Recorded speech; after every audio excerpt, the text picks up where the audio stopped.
Hello, everyone. Welcome back. It is Sahara Rose here, and you are tuning in to the Highest Self podcast. I'm your host, and today I will be sharing with you one of my favorite topics, which are understanding our archetypes.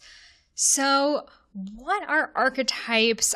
What does that even mean? And how do we figure out what our archetypes are? So in the last episode, I spoke a little bit about our past lives, how we can find out who we were in our reincarnated pasts. And this episode is kind of going to go off from there. So if you haven't listened to the last episode, I invite you to listen first so you can know a little bit more about what your past lives are all about, how you can find out what they are, what it really takes. And that was podcast episode 4. So in this episode, we are going to be talking more about the spiritual archetypes. So what is an archetype? So an archetype is essentially a role, and each of our souls have chosen a specific role in this reincarnation. So although each soul has basically one main role, we have secondary role influences, which have to do with our essence twins and casting, which I won't get into in this, but we mostly will resonate with one, but there are others that we also resonate with. So it's just like your dosha. You have a primary dosha, but you might have a secondary that you also resonate with. So this archetype gives you a huge understanding of what you were put on this earth to do. And at the same time, it will give you a great understanding of why certain things are so hard for you and what are the lessons that you need to learn in this life. So I began discovering the archetypes and immersing myself in them. Probably when I was in college, I had a lot of just questions about why we were placed on this earth and what our purpose was. And I learned about the Michael teachings, which this is all based on part of the Michael teachings. You can go on michaelteachings.com. I'll put that in the show links. So the Michael teachings breaks down the archetypes, soul ages, basically kind of everything you need to know. And it's a system that I really resonate with. There are many different spiritual systems, but this specific one, it was told by a man, a spirit named Michael. It's this whole story. I won't get into that, but the 7 rules are something that I see every single day, everywhere I go, and they make a lot of sense. And if you look at all different types of archetypes and all different kinds of systems and religions and cultures, they all kind of come down to the same. So the 7 archetypes in the Michael teachings are 1, server, 2, artisan, 3, warrior, 4, scholar, 5, sage, 6, priest, and 7, king. I have an article that I wrote all about this, which is on my website, eatfeelfresh.com. If you click on the article section, you will see the archetypes article, the 7 archetypes. So it has this all written down here in case you don't remember it. I wrote down all the notes for you. So what are these archetypes? How do they show up for us? Just hearing them, maybe one of them kind of like jolted out to you, or maybe they were all just kind of sounding like a game of chess. I don't know. So let's discuss what these archetypes are, what their intentions were on this planet, and what their burdens are as well. So we'll begin with the server. So the server was placed on this planet to alleviate suffering. What they want more than anything is to solve the world's problems in the material and physical sense.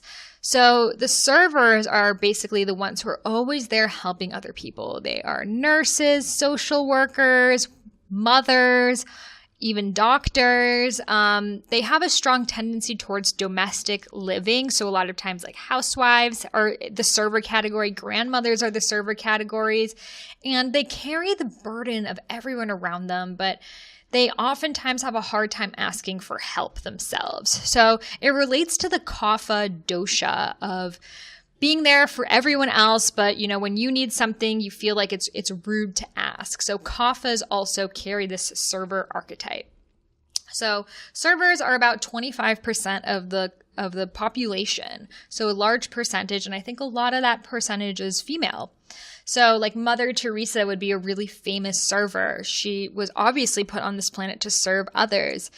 Servers are extremely capable. They're great caregivers. They're caring, competent. They're very devoted to their family and their friends and their causes. They're extremely friendly. They're very inspirational. The way that they put people in front of them is truly inspirational for others. They are extremely loving. They have so much love to share.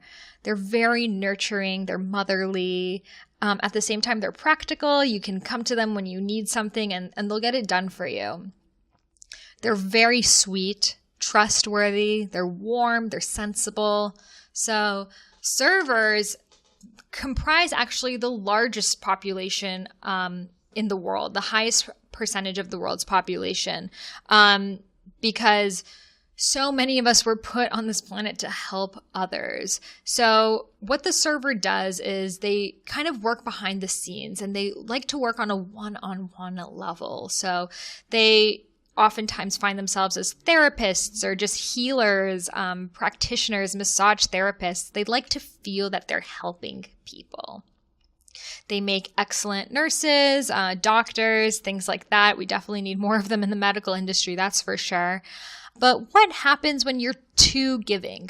When all of your energy is placed on serving the common good, but not really looking after yourself. So servers might start to feel like a doormat after a while. They are always making sure everyone else is okay, but they don't look out for themselves, and that leaves them feeling, just forgotten about. They don't practice self-care.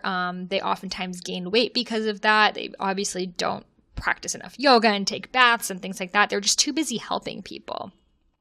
You will be able to spot a server when you just feel this kind of soft diffusion of light that emanates from their eyes. And that's the inspiration axis energy. Their light is just very clean and pure and therapeutic. So the priests and the high priestesses, which I'll mention later, they have that quality too, but their light is a lot more intense. Like the light that you see in a priest or priestess is wow, that light. Whereas the server's light is just warming and soothing. It's like taking a bath. If you feel like you are a server, you need to look out for yourself. You are not able to help those around you if you are constantly putting them before you. You are not going to be the highest version of yourself. So always, always, always practice self-care. Listen to your body. Listen to yourself. Know that sometimes you need to say no. You can't say yes to everything. And at the same time, let go of control. A lot of the reason why servers feel like they need to help everyone is because they feel like if they don't do it, everything will collapse. They feel like they need to be there for their friends and for their family and for their workspace because no one else can do it. So it's sort of this kind of closet control freak behind the serving. Let go of that. Things will work out as they are meant to be, even if you are not the one to do them. So some famous servers that we've seen out there, the Dalai Lama, Mother Teresa, a lot of, just people in charity and things like that. Oprah, for sure.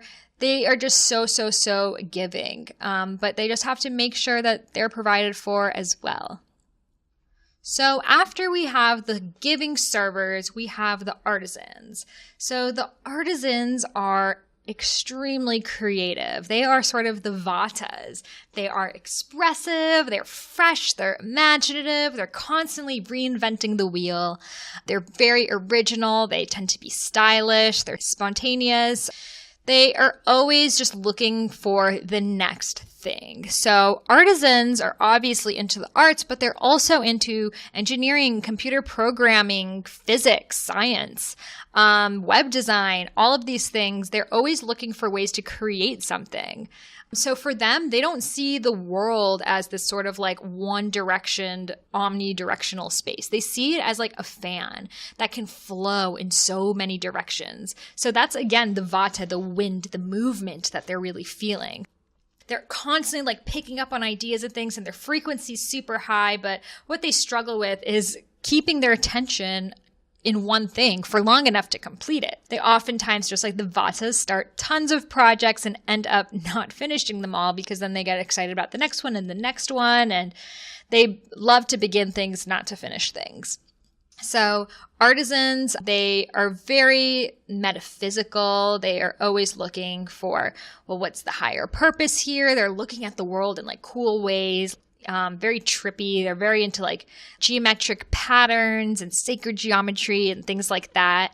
But artisans at the same time, they can have all of this like creative goodness, but they can sometimes get really like moody and can actually turn crazy.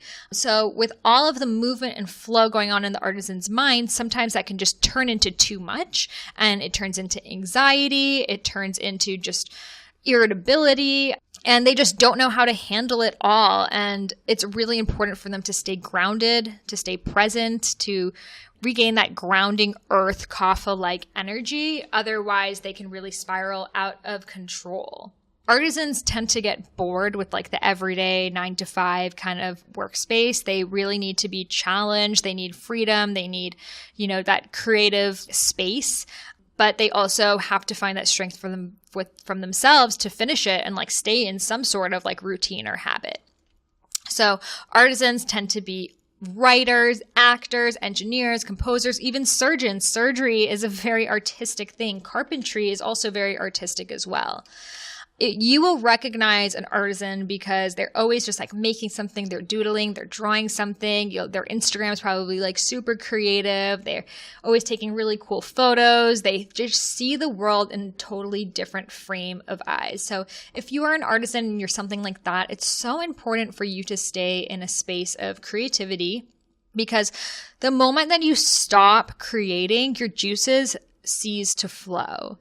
And once your juices no longer flow, you become stagnant, you become stuck, and that energy gets stuck in your body, and you feel backaches and you feel tension and digestive issues and all of these things because you're not allowing. Imagine it's like a stream, and there's all of this water coming through the top of the stream, coming through your mind, all these creative ideas. But if you're not letting them come through you, they're just getting stuck.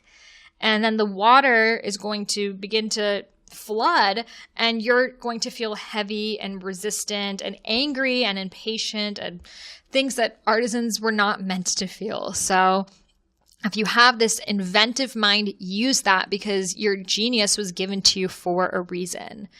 You don't need to stick to a routine if you don't want, but create some sort of routine to yourself so your body knows what to expect, and you're actually going to be able to produce a lot more when you've given yourself kind of like, okay, well, today I'm going to do this or that. It doesn't need to be a strict hour-to-hour schedule, but feed yourself at the same times of the day. Have some sort of routine in your life, because the body functions best knowing what it can predict. And with artisans, don't get carried up into the future. Don't get stuck onto, well, what's going to happen later and this and that, because anxiety is when you're stuck in the future instead of the present. Just like depression is when you were stuck in the past rather than the present. So stay present.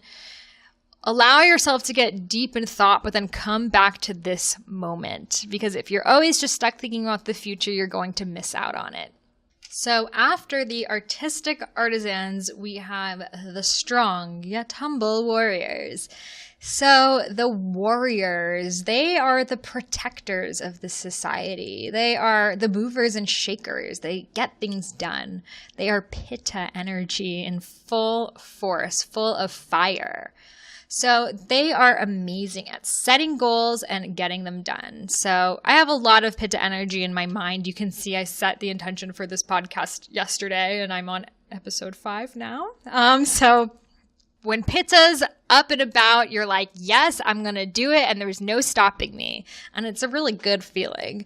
So warriors and pittas, they are very energetic. They're determined. They're focused, they know what they want, but at the same time, they're grounded. They don't lose themselves in it. They know exactly who they are and what they are meant to do.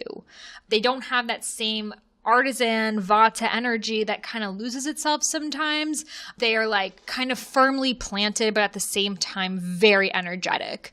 They love a good challenge. They're competitive in nature, highly organized people. They love to have schedules, stick to their schedules, knowing what to expect. They have really strong morals and principles. They're extremely productive. They're protective around those who they love. They're proud of themselves. They love themselves. They're very resourceful as well. You can put them in any situation and they'll figure out a way to get by. They're very skillful. And they're survivors at the end of the day. You can put a warrior in any situation and they will find a way to survive. Warriors, they aren't just fighters in a way. They're actually more leaders. They are very street smart. They can read people really well. But at the same time, they enjoy the earthly pleasures of life. They have strong appetites for food, for sex, for sports, for physical challenge. They want success. Success is important to them. There's no taboo about like making money and money's a bad thing. Like they don't have that drama. They're like, no, I deserve money for the work that I do, which is great. And more of us should feel that way. Warriors are very in touch with their physical. They tend to naturally have stronger and muscular bodies. They tend to gravitate just naturally are muscular, but also love physical activity. When they work out hard. They can be really competitive. If you see them in a yoga class, they're like in a handstand the whole time. A spin class, they're like winning the race. They can be super competitive. And too much competition can make them hot-tempered as well. So warriors they're just like pittas. They can become really irritable. They can be impatient. They might become kind of aggressive and telling people what to do and pushy. So some people, like especially servers and artisans, that like a server might be like, oh my God, you're like bossy. And like an artisan might be like, oh my God, you're so inflexible. So you see how these archetypes and how these doshas essentially kind of can come neck at neck at times. So warriors, they have all of this energy, but it's really important for them to put their energy at the right place. Because if they're wasting their time sweating the small stuff, they're not doing what they were put on this planet to do. So warriors do really well as entrepreneurs because the work that they do needs to be super true to who they are. Otherwise, they're going to burn themselves out because they'll be working, and then one day question like, why am I even doing this? And then that's how burnout happens. But burnout doesn't happen when you love what you do and you feel nourished and gratified by every moment that you're doing it. So warriors need to make sure that they're living their life in alignment with their truth and their purpose. Warriors also need to take note of the other people's sensitivities. They might not notice that like their intensity for some people can be scary, or it can be aggressive, or it can be harsh. They need to always like look at themselves from a third eye perspective and say, well, how could a server see me? How could an artisan see me? Am I being sensitive to everyone's needs? And warriors also, they can be highly persuasive people, but they need to know, like, is that argument even worth it? Sometimes they just pick up arguments for the sake of winning. But was it even worth proving yourself at that point? Was it worth the hurt that you caused upon someone and even the stress that you've caused upon yourself? A lot of times, no. And warriors need to work on just their communication style. So being more empathetic, just seeing people eye to eye instead of how you want to see them. So warriors, we need you. There are a lot of famous warriors out there. A lot of just athletes have warriors, but also a lot of just actors and actresses that we see that are like naturally strong. Like, I'm trying to think, like Arnold Schwarzenegger, maybe. He could definitely be a warrior. Lots of just politicians, I'd say, have these warrior tendencies. They want to like protect the masses. That's definitely a warrior type thing. Like Rosie O'Donnell, like I could say she's kind of a warrior. She's like fierce and she's like protective. And, you know, some people might be a little bit scared of her fire, but she's definitely a warrior. So if you notice that warrior inside of yourself, just make sure you give yourself time to cool down, to cool off the fire, and be sure that you're living in a life truth to your highest alignment. So the goals that you are running to race are actually getting you somewhere. You're not just like chasing a goal for the sake of money or getting this job or getting this position, but it's actually part of your higher plan. And whatever that higher plan is, that's something that you have to think upon. And warriors really do love to help people. And it does come down to it. The protection comes from helping people. Like in Hinduism, she's Durga. Durga is the goddess of protection. And she's a warrior goddess. So they have a lot of Durga energy. And Durga is the mother, because the mother is extremely protective as well. She's protecting her kids and protecting her community. So find a cause that you want to protect and that you want to fight for. And that energy that you are placing upon is actually helping get you and the planet somewhere. So that's going to be super, super important and medicinal for the warriors. So after the warriors, we have the scholars. So the scholars are the librarians of the universe. They were put on this planet to learn and transcribe and collect. And they are essentially sponges, and they pick up everything around them. And sometimes they pick up too much. Their minds are constantly working. So my dad is 100% a scholar. He's the smartest man I've ever met. They are extremely curious. They are always asking questions. They want to learn about everything, not just what's in their periphery, but anything out there they are hungry to learn about. Scholars are extremely knowledgeable. They're very logical at the same time. They are more into learning about like the sciences and the real things, a little bit less in the spiritual realm, more in the like things that they can like actually see and be proved by science or some other form of methodology. They're very neutral. They get along with everyone. They don't need to prove themselves. They're too busy learning, and they can be really understanding at the same time. They are easygoing. They can make friends with everyone. People like being around scholars because they contain a wealth of information. Scholars is one of my secondary archetypes for sure. I love sharing information, and I love learning, and I'm constantly just like researching things and looking at books and trying to learn from people. And like, I see the entire world as a resource to be learned from. And that's why I love the internet, which I talked about. Scholars at the same time might devote their entire lives to just studying and not actually doing. You know how they say those who cannot do teach, which is messed up to say, but that's sort of true with the scholars. So sometimes scholars are just learning, that they're not actually putting those skills to practice because they just feel like they need to learn more knowledge. And a lot of times they're like afraid to take the next step because they feel like they don't know enough. And the problem is they know too much. They know too much. So that's why they don't want to take the next step. Whereas warriors, oftentimes they don't know that much, but they're like, the step needs to be taken. Let's go for it. And like warriors get a lot of places. They become presidents because they're like not afraid. They're like, they just go for it. They jump in. Whereas scholars are like, well, we have to research the data analysis, and I don't know, how is this going to go? Let's make some spreadsheets and see where this is going to be 5 years from now. And in this time that they're like analyzing, other people are doing, and they oftentimes get left behind.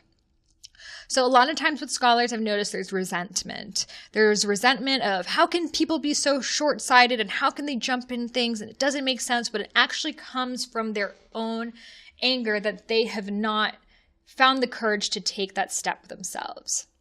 With scholars, it's really important to obviously think and learn and see the world as this scribe, but also do. And sometimes you have to stop thinking and just start feeling. And feeling cannot be proved in a statistic or in a graph, but it doesn't mean it doesn't exist. And scholars have a really hard time understanding human emotion.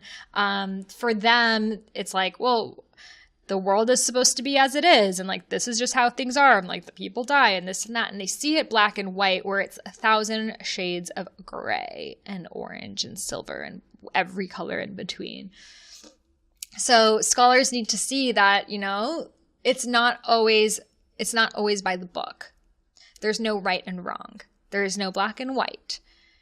Everything has its own side. And if you hear about a story from each person's point of view, you will see it in a totally new way.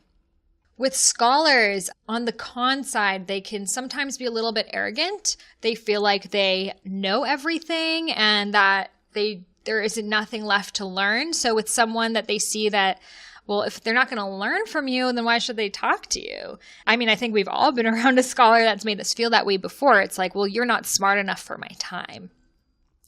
And sometimes scholars get into the state that they are always teaching, but they're not learning. And that can also alienate people as well, because everyone has something to teach you, even someone that is illiterate. They probably have more to teach you than anyone. It's not a battle of who can store the most knowledge in your mind. There are so many lessons that no words can ever describe. Another thing with scholars is they tend to intellectualize things. They will look at a horrific situation and try to make sense of it and say, well, the reason this happened is because he performed like this and she reacted like that and da-da-da-da-da.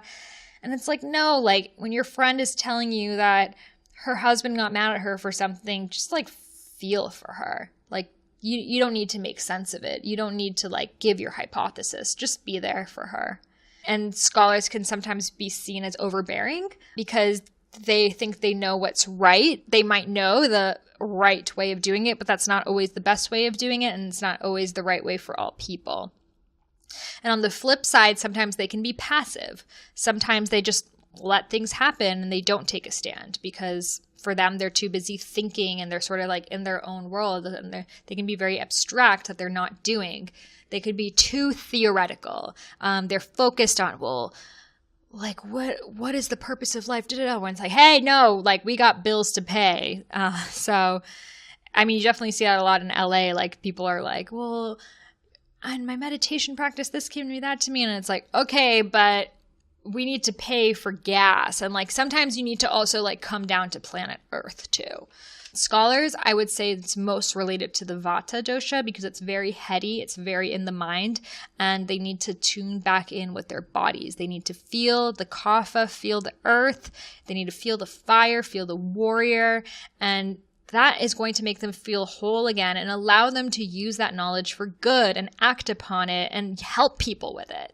If you are someone that is a scholar, then take a note of, are you alienating people with all of your information, or are you helping them? Are you acting upon this knowledge that you've gained, or are you just letting it sit in your head and not to be shared? Famous scholars in the world, like Albert Einstein, he's obviously such a scholar, such a genius, and Tesla, even Abraham Lincoln, Deepak Chopra, a lot of just really intelligent people, Eckhart Tolle, they're all scholars and they just have so much wisdom to share, but they all have their own things. Maybe someone can seem too boring or someone can seem too aloof or whatever it is, but scholars were put on this planet to teach us and we have so much to learn from them. So thanks, scholars.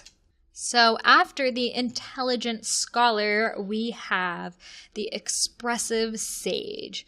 So the sage is the great communicator of the universe. They are the storytellers, the actors, the musicians, the entertainers. Their purpose is to entertain us, essentially. They were put on this planet to be a source of inspiration, to communicate, to broadcast, to speak, and they tend to share values of wisdom, of beauty, of love, of comedy, harmony, even philosophy as well. So the sages are a bit different than the scholars. They're a little bit more just entertaining. They are oftentimes like comedians. They're really good at just like sharing a story and making you super just involved in it. They're really expressive. They're articulate at the same time. They're really good with their words. They're lighthearted. They're fun. They're friendly. So it's less serious than the scholars. It's more just like an actor, for example. Like Tina Fey would be an awesome example of a sage because she's just super entertaining and she's obviously an extremely intelligent person, but the way that she expresses that is not in a very scholarly way, but it's more in like she's implanting her wisdom through you without you even realizing it because you're laughing the whole time. So sages were put on this earth to perform. You might have been born knowing like you were meant to be on a stage, and you feel the most at home when you're in front of a group of people making them laugh, or even making them cry, making them feel something. So sages tend to be musicians, actors, storytellers, journalists, all sorts of things like that. But on the flip side, sages sometimes can kind of manipulate other people and manipulate themselves. So they kind of are, they're known as like the used car salesman of the universe. Sorry to say that, but like they can get someone to do anything. They're very, very good at being just conniving. I don't know, not always in a bad way, but they know how to get what they want. So the kind of key rule is never argue with a sage, because you will never win. And they will figure out a rebuttal for every single point that you have. And they will always want to have the last word. So you can go back and forth with the sage and they will bring in the but. So when you're arguing with the sage, you just got to let it go. Sages live their lives on stage in a way. They are always sort of performing, and sometimes that can make them live a false life because they're always looking for the applause around them. They're always looking for the appraisal and the good jobs and the you did it. But oftentimes that keeps them from living their actual truth because they want to be liked by people, but sometimes they aren't being who they truly want to be. They have a very strong need for fame, which is not a bad thing at all. Some people were meant to be famous. Some people were meant to be in the public eye. But sometimes they get too wrapped up in it that they just get lost in their own dramas. And when they're not getting attention, they might throw tantrums because they need that drama and that attention on them. So you'll see like, you have that friend on Facebook that all the time, like her statuses are like, this happened and that happened and they're freaking out and blah, blah, blah. And like, everyone's like, are you okay? Da-da-da. And but it's like every single day, like something happens like that and they just need that attention. They thrive off of it. They do the best when all eyes are on them. So it's not a bad thing. We just have to understand that's part of their archetype. And if you are someone like that you just live for attention, how can you balance that? And how can you find that fullness within yourself so you don't need attention and approval from other people, but you can gain it in yourself? If you are a sage, you might sometimes feel like, like drama just follows you around.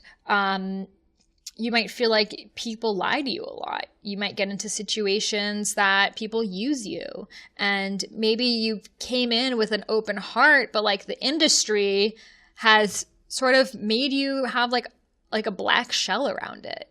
A lot of people are very drawn to sages because of the energy that they have and just because they're just so much fun and they want to be around that. But sometimes they draw the attention of the wrong people, and very deceptive people can kind of seize along that energy. So that's why we see a lot of times in the entertainment industry, celebrities getting extremely used by their managers. And that's, again, the sage dynamic of needing that attention, needing that approval, and then the wrong person giving it to them. If you are a sage, it's extremely important to find that inner peace within yourself. When you have found fullness, you no longer look for the approval of others. You know that you have this ample source of energy, but it doesn't need to always be shown. You don't always need to have the funniest joke and be the most entertaining. And it's exhausting to always be acting like that. Like there are times that you can just chill and like not think of like a cool comeback and be in the public eye and have an interesting story to tell. That can be really exhausting.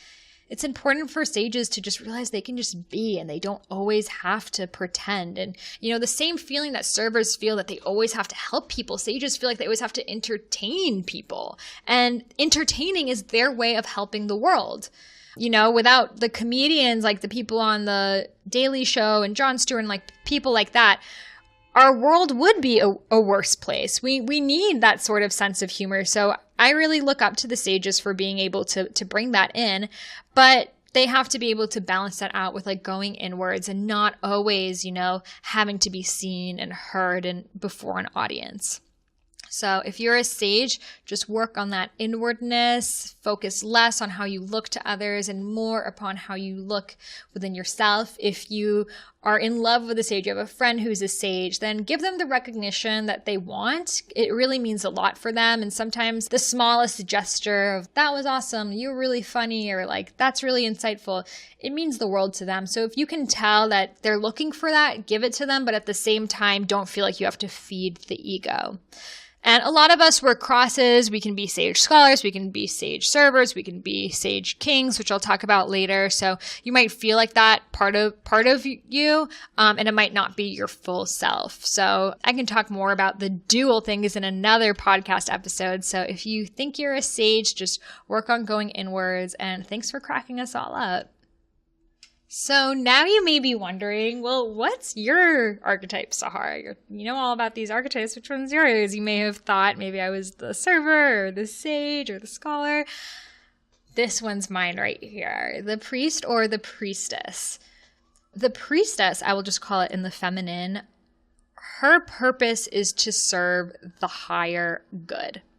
It is similar to the server. They both want to help people, but the priestess sees it as the larger masses.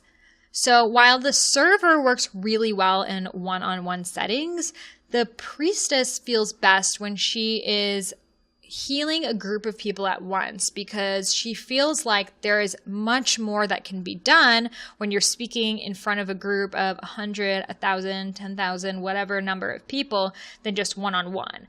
There is obviously a time and place for everything, and besides speaking in groups, they love talking to people one-on-one, but they know that their highest self's purpose is to talk to people in front of groups. The priestess doesn't just want to talk about anything. She's not really there to entertain, but she is there to raise the consciousness of this planet. The priestess feels like she was put on this earth to help raise people's vibrations. She was meant to inspire others, to motivate them, and to help them become their highest selves, which, funnily enough, is the name of my podcast. They say about 8% of the population have this priest or priestess role, so it's pretty a rare role. But their true sense of fulfillment are often the things that other people are afraid of. They love public speaking. They love taking on like a huge task and getting it done. They're really amazing channels. They are able to pick up on people's energy super fast, and they're super intuitive. And in a way, like, they have this sort of enlightened aura about them. You come to them and you just feel like this feeling of peace. They are oftentimes good-looking people. That's what the Michael teachings say. And the reason that they were given good-looking features is because they need to be approachable. If they are not approachable, then people aren't going to listen to what they have to say. So a really good example of a famous priest is Barack Obama.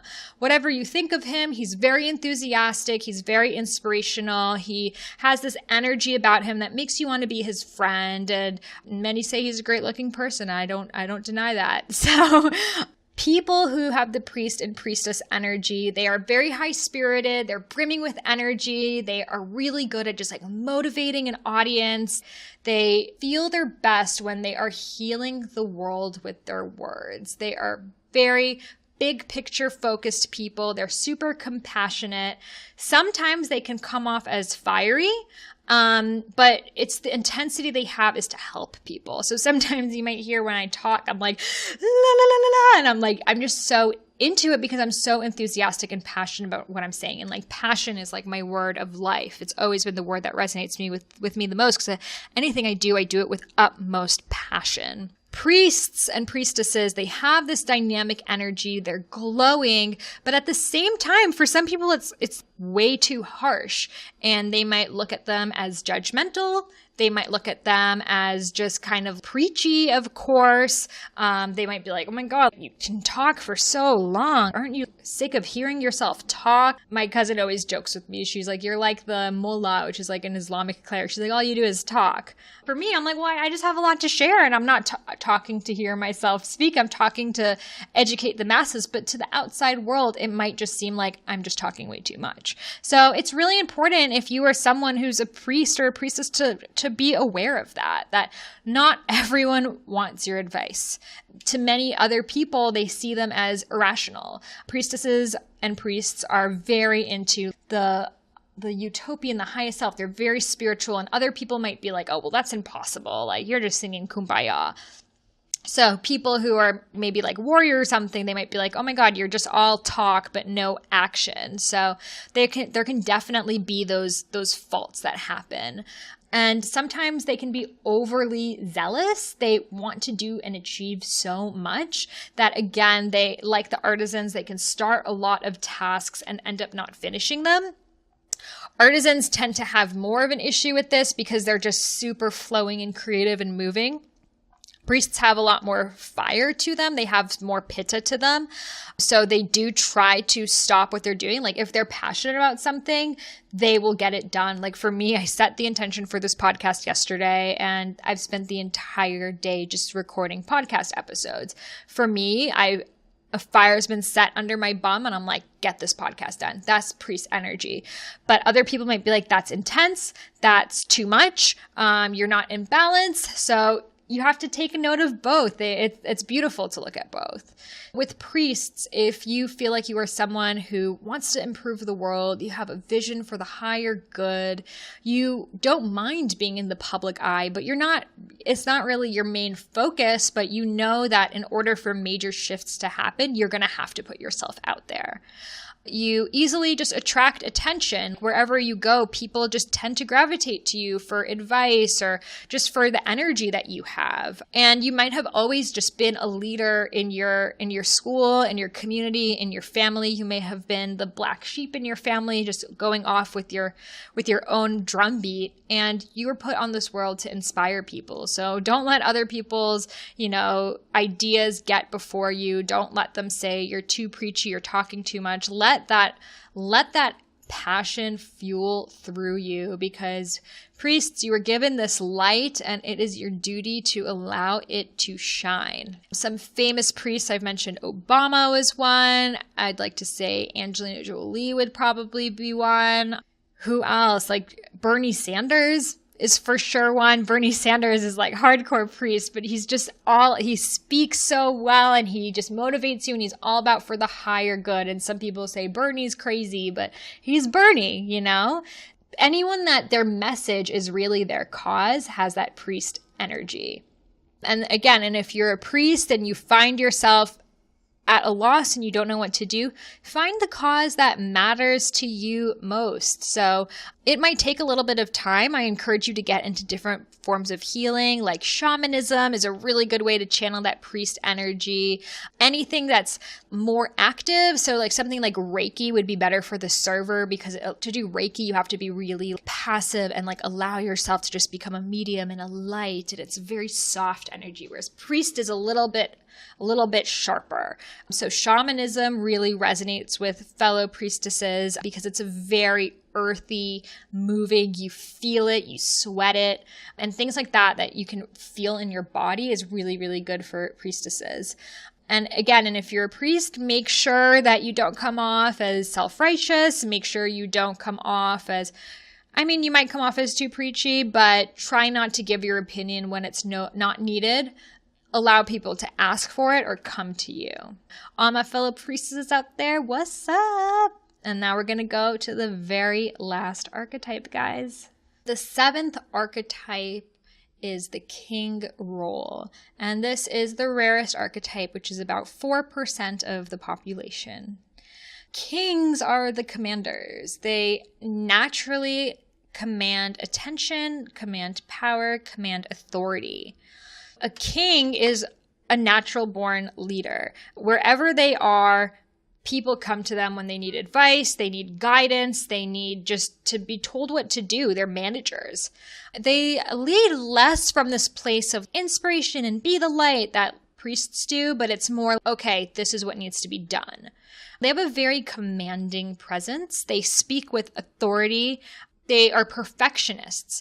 They demand excellence from everyone, from themselves and all of those around them. They look to be the master in situations. So they tend to oftentimes just find themselves kind of like being the boss. Even if you're working at like a gas station, you just become the manager of the gas station. Anywhere you go, you end up in that position of leadership. It just comes to you. They're really good at delegating jobs to the right people.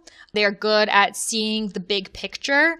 So they're really wonderful CEOs and things like that. Again, strong Pitta energy. The kings, at the same time, can be a little dominating. They are oftentimes viewed as controlling, demanding, overbearing, and that can also shift into being tyrannical. The kings need to have things their way. It's really hard for them to meet eye to eye with people because it's sort of like, this is my way and it's my way or the highway. So a lot of people have issues with the kings, especially if they are someone that has, their own strong personality. They feel like, well, why should I listen to you? What do you know that I don't? So the kings can be seen as heartless, as inflexible, as intolerant. They might be, insensitive to people's emotions. So they share that with the warriors. The warriors and the kings are both strong in Pitta, fire energy, but the warriors are more like, they're more doers, they're more in their bodies, they're more about like serving a purpose, they're very action oriented, whereas the kings more sit back, but have other people do for them. They take a more of a managerial big picture role, whereas the warriors are like, hey, let me just get in there and get things done themselves. But they can both be scary, especially if you're like a server or an artisan or something like that. Kings in society tend to go into business. They tend to climb the corporate ladder and they go into politics. So that's why in politics we see it's oftentimes a battle of the egos. Everyone just wants to be the best. And, public office is supposed to be about giving back and serving, and we have all of these kings in there, so it's kind of not the best fit. But you can see kings in other places, like a famous king that I think is a king is Jennifer Lopez. Like, she's a boss. She knows what she wants. She gets it done. She definitely has an artisan in her as well because she's an artist, but she has this kingly energy that that she's telling people, she's calling the shots in whatever situations that she's in. And she kind of manifests these like relationships that she's definitely the decision maker in them. Or so that's how it appears at least. But other kings, like Steve Jobs is a king and a scholar. So he's very smart, very interested in learning about the world. But at the same time, he had this king-like energy that he looked at the strengths of everyone around him and said, hey, you're really good at computer software, so I'm going to hire you to do this. And what got Steve Jobs where he is and what created Apple was not that he did everything on his own, but he was really good at hiring the right people. And that is king-like energy. Tony Robbins, again, he is like a priest king. So he's all about serving the highest people, but at the same time, he really holds his own. And he's created this huge movement for himself, and it's so organized and all of these components to it. And it's because of this king-like energy that he has. So kings can be super, super compassionate as well, but oftentimes it can also turn tyrannical. So like Trump has a lot of king energy that he needs it done his way. And he worked his way up the business world and he got bored with it. So now he wants politics because he wants more power.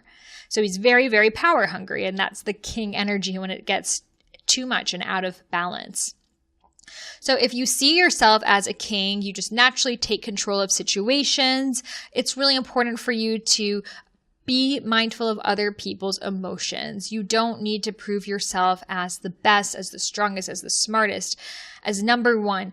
It's not a competition. And a true leader is aware of the emotions of even the most fragile person in their group. So if you really want to make a difference and connect with your audience and your tribe, be humble in your approach. Listen as much as you speak. And use that king-like energy where you're able to see what everyone's good at and put them in the right positions. Use that for the greater good. So I think Tony Robbins does it excellently. He uses his king-like energy and he's serving. So he has the super strong balance between those two. And I wish Trump would follow suit. So, and if you are in a relationship, you're friends with a king, Just be mindful that, yes, they're trying to control the situation, but they're not meaning it to be rude. They're not trying to like put you down. It's just how they operate. They probably don't even see themselves doing it. It just comes to them very, very naturally. And if you ever see a king doing it to someone else, don't be afraid to stand up, because kings can be very scary, but no one deserves to be put down. So sometimes it takes someone standing up for the king to be like, oh, okay, I'm not actually a king right now. I'm just a normal human being. Sometimes they can forget that and might need a little bit of a reminder. Kings, make sure you're in a place that gives you the control and the managerial powers that you want, but at the same time, don't turn into a ruthless authoritarian, and stay balanced and stay true to who you are and use your leadership skills for good. So those are the 7 archetypes, and I'm super curious now that you've heard about all of them, which ones you resonate with. I wrote an article which is on eatfeelfresh.com. If you click on the articles page, eatfeelfresh.com/articles, you can read all about the teachings there. I've written all about them, and I would love to hear which archetypes you resonate with. So please share on the Mind Body Balancers Facebook group. If you're not in the group, I'll put the link in the show notes. And tell me where you stand. Like for me, the priestess, but definitely I feel the server, I feel the artisan, I feel them all, but that's the one that comes through to me. So I want to hear what comes through to you, and like what are the ones that are like, oh, I know someone in my life that's like that, but I could never be like that. It just takes our inner knowing to another level when we can interact with these archetypes, because these archetypes show up everywhere.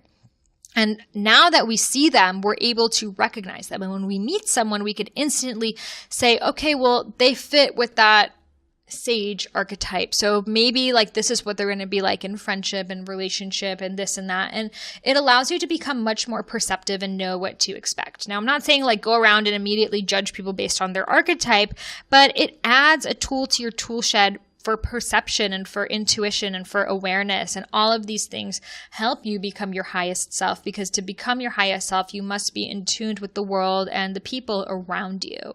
I hope that was really interesting for you guys. I know when I first heard about the Michael teachings, it was like fascinating for me, and I still use it every single day. I always, whenever I'm with my clients, I'm like, you're such a this and that. It really has helped me make sense of things, and I love to relate them to the doshas because they really go hand in hand.